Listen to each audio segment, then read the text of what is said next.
chapitre 5, à partir du verset 21. Je vais lire jusqu'au verset 42. Marc 5. Nous sommes debout pour la lecture biblique.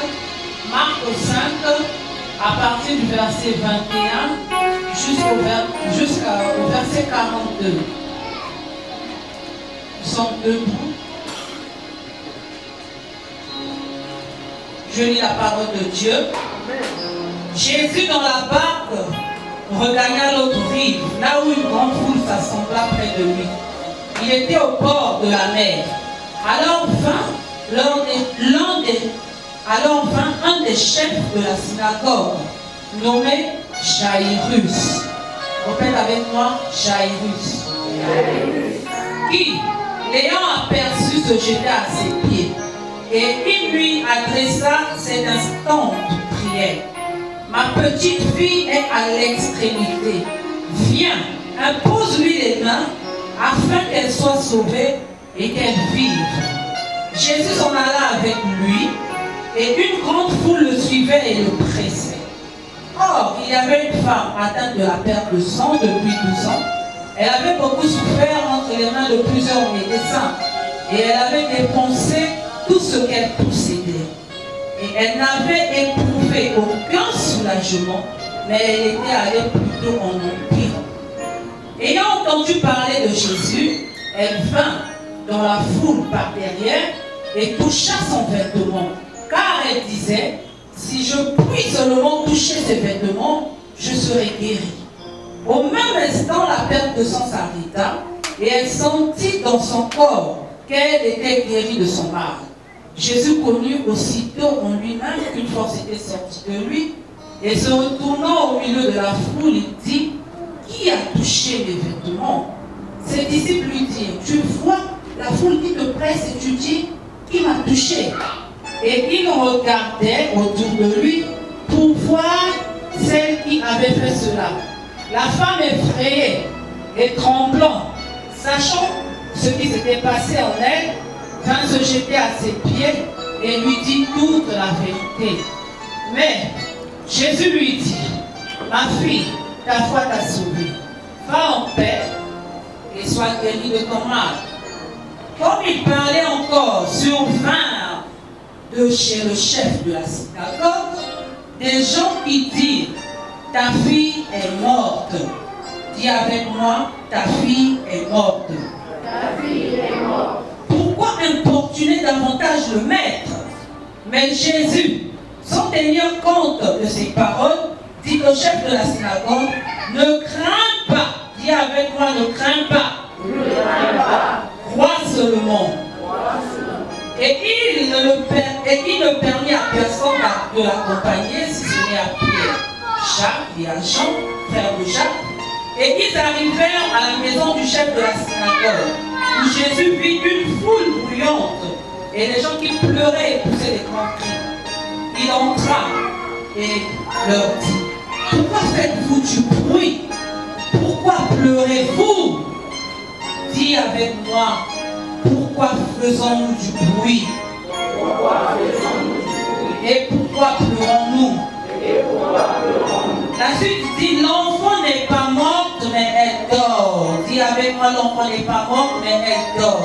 L'enfant n'est pas morte, mais elle dort. Et il se moquait de lui. Alors, ayant fait sortir tout le monde, il prit avec lui le père et la mère de l'enfant et ceux qui l'avaient accompagné. Il entra là où était l'enfant. Il la saisit par la main et lui dit, Talita Koumi, ce qui signifie, jeune fille, lève-toi, je te le dis.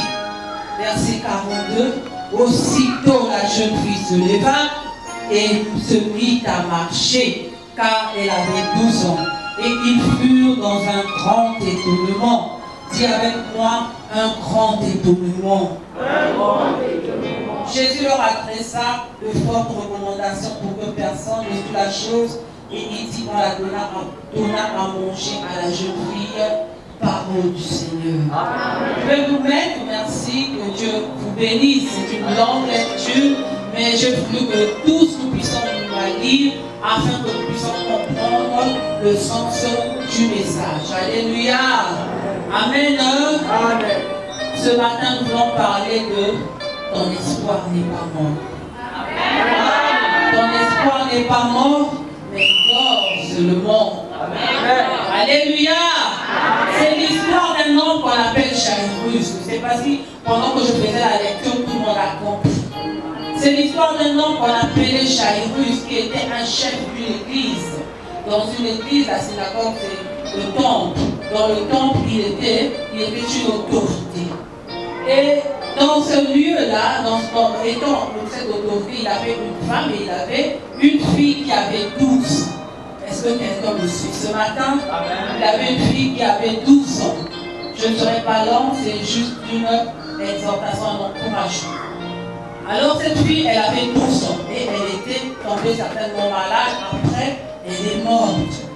Jairus, ce monsieur certainement un chrétien, puisqu'il était dans le temple, donc c'était un chrétien, il s'est donc rapproché de Jésus. Il s'est rendu compte que Jésus était de l'autre côté de la rive. Il est allé vers Jésus parce qu'il voulait obtenir la solution. Quand il arrive, il se prosterne, il se met à genoux devant le maître pour lui faire une prière. Et la Bible dit qu'il a supplié le Seigneur de guérir sa fille qui était malade. Il avait laissé son enfant à la maison parce que l'enfant était même pas encore morte, elle était malade. La Bible dit qu'elle était d'abord malade. Amen. Elle était malade. Il avait laissé l'enfant dans un état critique. Et il vient vers le Seigneur Jésus pour que le Seigneur vienne guérir son enfant. C'est-à-dire quand il vient même, il impose même la manière. Seigneur, viens imposer les mains à mon enfant afin qu'elle soit guérie. Et c'est ce que nous les enfants de Dieu, nous vivons souvent. Nous prions pour que Dieu intervienne dans nos vies. Et quand nous prions, nous parlons quand même des solutions. Nous proposons à Dieu des solutions. Seigneur, bénis-moi par mon nom. Seigneur, bénis-moi par mon Père. Peut-être que ce n'est pas la personne qui va te donner l'argent que tu veux pour ton commerce. Seigneur, donne-moi le capital pour commencer mon commerce. Mais peut-être que ce n'est pas par ton mari que tu auras ce capital. Et toi, quand tu pries, tu dis à Dieu, Seigneur, donne-moi cet argent par les mains de mon mari. Mais Dieu lui-même ne sait pas qui va te donner cela. Et c'est ce que nous, les enfants de Dieu, nous vivons lorsque nous prions. Souvent, nous proposons à Dieu des solutions. Il faut laisser Dieu faire. C'est lui qui connaît la manière dont il va répondre à nos problèmes. Jairus est venu devant le Seigneur. Il a proposé une solution. Seigneur, viens poser les mains à mon enfant afin qu'elle soit guérie. Le Seigneur lui dit, ok, allons-y. Et quand le Seigneur arrive, ils sont en route, ils sont en train de partir. Le Seigneur avait une foule de personnes. Vous savez que quand Jésus marchait, il y avait toujours une foule de personnes tout autour de lui. Il y avait des disciples qui étaient là. Et beaucoup de gens qui le suivaient. Et c'est ce nombre de personnes-là qui marchaient avec lui. Il lui dit, bon, allons-y pour que tu ailles vers ta fille. Et pendant qu'il marche, il se passe quelque chose. Pendant qu'ils sont en train de marcher, Jairus est à côté de Jésus, ils sont en train d'aller chez Jairus. Il se passe qu'il y a une femme qui a un problème là-bas. Elle avait une perte de sang et elle souffrait. Elle était malade aussi. Et cette perte de sang avait duré 12 ans. Ce qui nous intéresse, c'est vrai, nous allons parler de cette femme, c'est le cas de Jairus. Nous sommes en train de parler de l'histoire de Jairus. Mais dans son histoire intervient l'histoire d'une femme. Il y a une femme qui se rapproche de Jésus et qui vient toucher le vêtement du Seigneur. Et lorsqu'elle se rapproche, elle tient le vêtement, elle est guérie. Jésus se retourne, commence à s'occuper du cas de la sœur. Mettez-vous à la place de Jairus. Moi, mon enfant là-bas, elle est gravement malade. Je viens prendre le pasteur Jésus pour qu'il règle mon problème. Lui, il se concentre d'abord sur le cas d'une autre femme. Pendant ce moment, mon enfant là-bas, l'état est en train de s'empirer. La Bible dit que l'état allait de façon pire. Et voilà comment Jairus se met dans une position d'attente. Où Dieu lui dit, patient. Il ne lui dit pas ça, mais il lui dit par les circonstances. Parce qu'il se concentre sur un autre cas et son cas le fait attendre. C'est ce qui arrive à beaucoup d'enfants de Dieu. Le Seigneur, tu es en train de prier pour ta situation. Tu pries pour ton mariage, tu pries pour ton commerce, tu pries pour ton foyer, tu pries pour tes projets, que Dieu intervienne dans ta vie. Mais tu te rends compte que Dieu guérit les autres. Dieu agit dans la vie des autres. C'est d'autres personnes qui témoignent, mais toi, ton cas est encore en suspens. C'est-à-dire que ce n'est pas encore résolu. C'est encore en position où il n'y a pas encore de solution. Mais j'entends les autres dire Jésus m'a guéri, Jésus m'a visité, Jésus m'a béni, Jésus a changé mon statut, Jésus a changé ma situation sociale, Jésus a béni mon foyer, Jésus a accompli le miracle dans ma vie. Mais chez toi, tu ne vois pas encore le miracle. Mais j'entends dire ce que Jésus fait chez les autres. C'est ce qu'a vécu Jairus. Jésus est en train d'agir d'abord dans la vie de cette femme. Et pendant qu'ils s'occupent de cette femme, lui, il est là, oui, qui a touché. Donc pendant que je marchais, j'ai senti qu'il y a une force en moi. C'est toi, la femme qui est. Donc il se concentre sur le cas de cette femme. Jairus était là, entre la tombe. Et pendant qu'il attend, il se passe encore quelque chose. Une nouvelle vient, c'est-à-dire quelqu'un de sa maison qui vient pour lui dire hé Jairus, laisse pour toi, n'importune même pas le maître, ne harcèle même pas, il n'y a plus de solution. Ta fille est morte, ta fille ne vit plus, ta fille qui est ton espoir, ta fille qui est celle sur qui tu comptes, ta fille qui est la personne sur qui tu as mis ton cœur. Certains ne que c'était sa fille unique, nous ne savons pas, la Bible ne nous précise pas s'il avait d'autres enfants. Mais nous savons au moins qu'on nous dit que c'était sa fille. Et la manière dont il s'est tracassé pour aller chercher Jésus, pour que le Seigneur vienne régler la situation de son enfant, ça veut dire que l'enfant était son espoir. Comptez sur cet enfant. Sinon il n'allait même pas se déplacer pour durer son cas. C'était son espoir. Cet enfant était tout pour lui. Il comptait tellement sur sa fille qui n'avait pas du tout voulu. Dans ta situation là que tu es en train de traverser là. Tous les jours prophétie mariage. Tous les jours prophétie tu es une grande femme. Tous les jours prophétie toi tu vas vivre ceci. Tu es un grand homme. Tu es un serviteur de Dieu. Tu vas vivre et être élevé dans ta famille. Dieu t'a choisi. Dieu t'a positionné dans une grande société. Tu entends ça tous les jours. Mais quand tu vois Jésus agir chez les autres, ta situation encore n'est pas encore résolue. Alors, les gens sont en train de te dire, oh, ça ne sert même pas de prier. Tu vas pourquoi l'église pour prier, depuis que tu parles, Jésus a fait quoi? Ta situation sont pire. Ta situation sont pire. Il n'y a plus d'espoir pour toi. Il n'y a plus d'espoir. Ton entourage te décourage. Ceux qui sont autour de toi sont en train de te décourager. Ton contrat, on ne va même pas signer ça. Est-ce pour toi, ton contrat là, ça ne marchera pas? La société là va tomber en faillite. On ne va même pas te retenir. Tu ne vas pas travailler parce que les choses ne marchent pas. Les choses sont en train d'aller en déclin. Les choses ne sont pas en train de progresser. Et tu es déçu. Jairus, quand il a appris que l'enfant n'était plus vivante, que l'enfant était morte, la Bible dit Jésus est venu. Et quand il arrive devant Jairus, il lui dit ne crains pas. La fille n'est pas morte. Pourquoi Jésus lui a dit ne crains pas? Il avait senti que sa foi avait failli. Dès qu'on lui a dit que l'enfant est mort, il s'est dit il n'y a plus d'espoir pour moi. Il n'y a plus d'espoir, j'ai perdu mon espoir.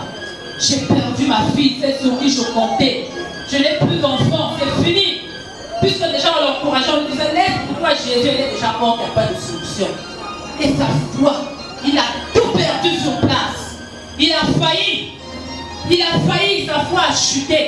Il a perdu espoir parce qu'il a vu que celle sur qui il comptait est morte. Je suis venu te dire ce soir, ce que tu entends autour de toi, ça ne veut pas dire que ton espoir est mort. Qui t'a dit que tu ne te marieras pas? Qui t'a dit que tu vas échouer dans la vie? Satan est un menteur. Ne crois pas aux informations que tu entends. Ne crois pas à ce qui se dit tout autour de toi. Mon frère, ma soeur, Jésus a pour toi des projets de paix et non des projets de malheur. De même qu'il a dit à Jairus, ne crains rien. Ta fille n'est pas morte, mais elle dort. Ton espoir n'est pas mort. Amen. Je suis venu te révéler ce matin que ton espoir n'est pas mort. Amen. Ton mariage là, on n'a pas encore enterré ça. Amen. Parce que tu vas faire un mariage pompeux. Alléluia. Alléluia. Ton commerce là, c'est un grand commerce. Qui t'a dit que tu vas couler jusqu'à ce que tu ne vas plus jamais relever tes activités?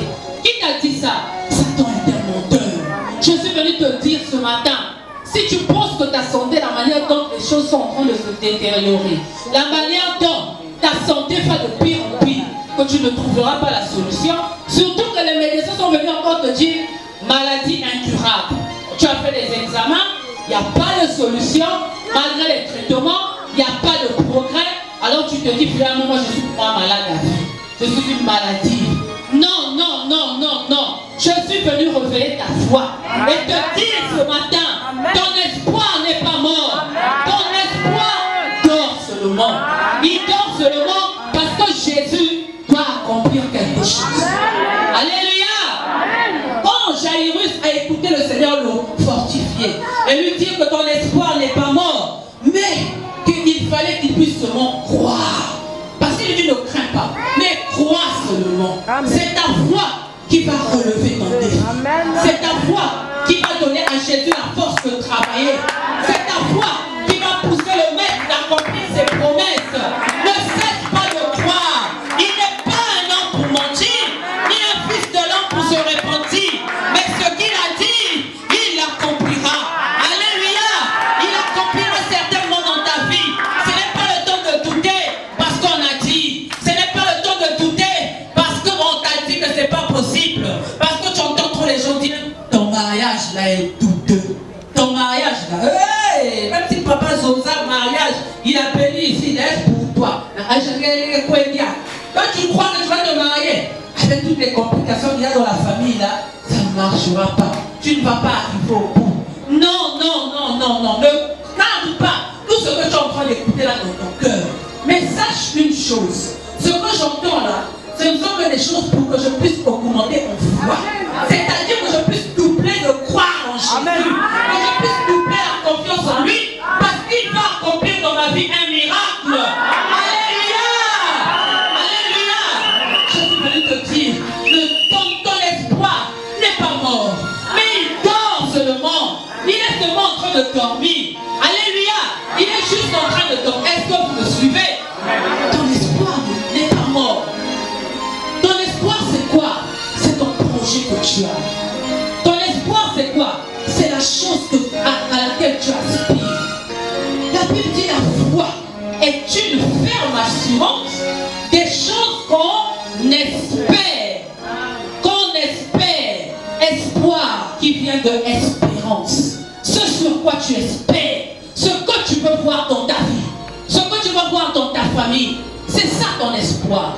Ce que tu veux voir dans ta vie, là, que ça se réalise, que Dieu fasse de toi la personne qu'il a décidé. C'est ça ton espoir. Est-ce que tu penses que ton Dieu peut être menteur? Il est grand, il est puissant, il fait des choses grandioses dans la vie de ses enfants. Alléluia, alléluia. Il ne ment pas, même si les circonstances de la vie sont en train de montrer que ça, on dirait que ça ne va pas se réaliser. On dirait ne veut pas dire que c'est vrai. On dirait ne veut pas dire que donc ça ne va pas se réaliser. Dieu a dit, tu es la grande personnalité de ta famille. C'est toi qui vas sortir ta famille du déclin. C'est toi qui vas sortir ta famille du malheur. C'est toi qui vas t'occuper de ta mère, de ton père, de tes frères. C'est toi que Dieu va enrichir. Dieu n'a pas menti. Même s'il y a eu des circonstances autour de toi qui ont fait que tu puisses couler, la prophétie s'accomplira. Ton espoir n'est pas mort, mais il dort seulement. Alléluia. Et la Bible nous dit une chose. Quand Jésus a encouragé Jairus et qu'il a vu que la foi de Jairus, qui était déjà en faillite, s'est relevée à cause de son encouragement, ça a donné à Jésus la force. Il a dit, maintenant, allons-y. Il y a des choses, il y a des moments dans la vie, Jésus s'arrête. Il s'arrête d'abord sur ton cas, il ne continue plus de travailler. Il fait quoi? Un stop. Mais le stop ne veut pas dire qu'il ne continuera plus. Vous savez, toute la route qui est là, d'ici à là, c'est là-bas la destination, Jésus est ici. À un moment, il marche, et il fait un stop. Parce qu'il veut voir quelque chose. Quand Jésus avait stoppé, là, il s'était arrêté un moment. Il voulait voir la foi de Jairus. Parce que lui-même, il savait que tout à l'heure, là, tu vas écouter une mauvaise nouvelle sur ton enfant. Maintenant, je veux voir comment tu vas réagir. Est-ce que tu vas continuer à croire? Est-ce que tu vas continuer à croire ou tu vas ont commencé à douter et te dire que c'est fini pour moi. Alléluia. Et alors, quand Jésus a vu que la foi de Jairus s'est relevée, quand il a vu que la foi de Jairus a repris son élan, Jésus l'encourage. Et Jésus dit, allons-y. Il prend avec lui ses 3 disciples, Pierre, Jean et Jacques. Il dit, allons-y dans la maison de cet homme. Il partait maintenant avec force parce que la foi de Jairus a encouragé Jésus pour aller accomplir le miracle dans la maison de Jairus. Alors ta foi, c'est ce qui va encourager le maître à accomplir ses promesses pour toi. Amen. Ne cesse pas de croire. Amen. Si tu commences à douter et chercher des solutions à ta manière, que le mariage en train de ralentir avec l'homme de ma vie là, alors je change d'homme de la vie, peut-être avec lui ça ne va pas marcher. Tu cherches des solutions à ta manière. Donc comme le commerce là, Dieu t'a dit que tu vas réussir dans le commerce par exemple des habits. Toi tu vends les vêtements et ça ne marche pas, tu n'as pas des clients, les choses ne fonctionnent pas. Et tu es déçu, tu dis pourquoi ça ne marche pas, je veux me vendre la nourriture. Mais Dieu t'avait montré dans un rêve que tu veux vendre les vêtements. Tu commences à changer de commerce, tu changes les solutions à ta manière. Tu cherches les solutions à ta façon. Bien aimé, ne cherche pas les solutions à ta manière. Parce que Jésus veut accomplir le miracle. Si tu vois dans ta vie, il y a des circonstances autour de toi qui te semblent te montrer que les choses ne marchent pas, c'est un signe pour augmenter ta foi. C'est un signe qui montre que mon Dieu a décidé d'accomplir dans ma vie un miracle.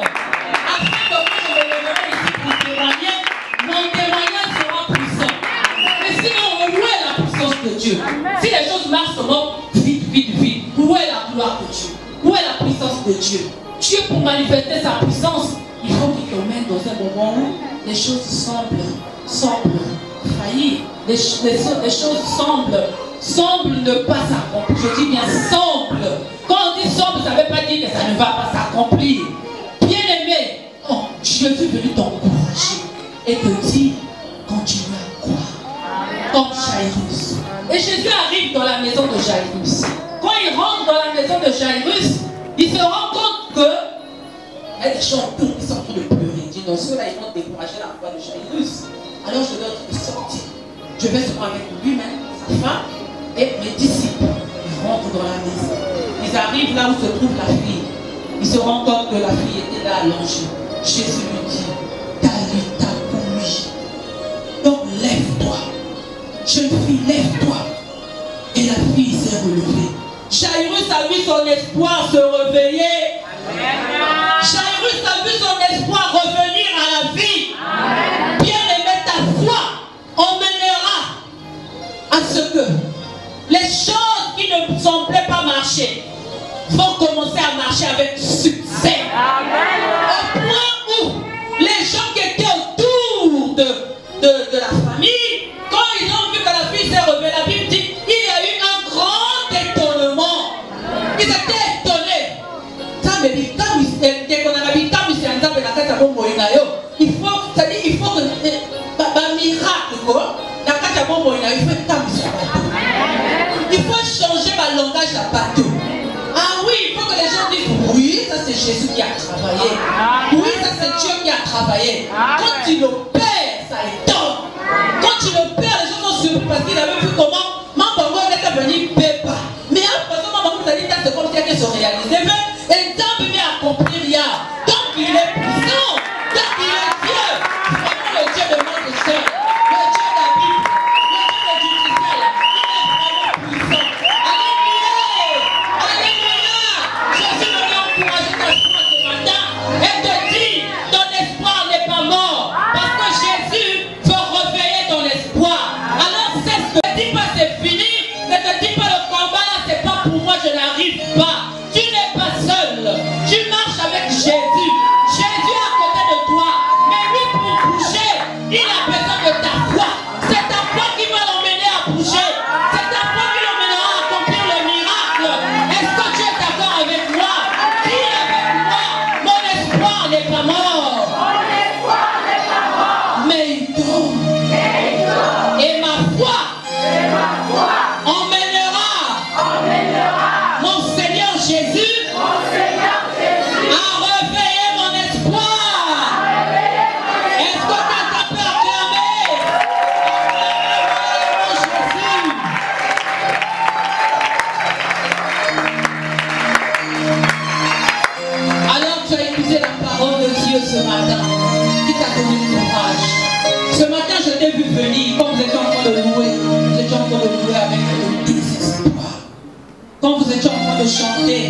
tu es en train de danser avec quelque chose dans le cœur. Ce message est venu te dire, tu es venu KO. Tu es venu ici avec tous les problèmes que tu avais dans la semaine, ça t'a fatigué, ça t'a tablé. Tu ne connais même pas quelle solution je dois trouver par rapport à telle situation, quel défi qui s'est présenté devant moi. Mais en rentrant KO là, Jésus est venu te fortifier.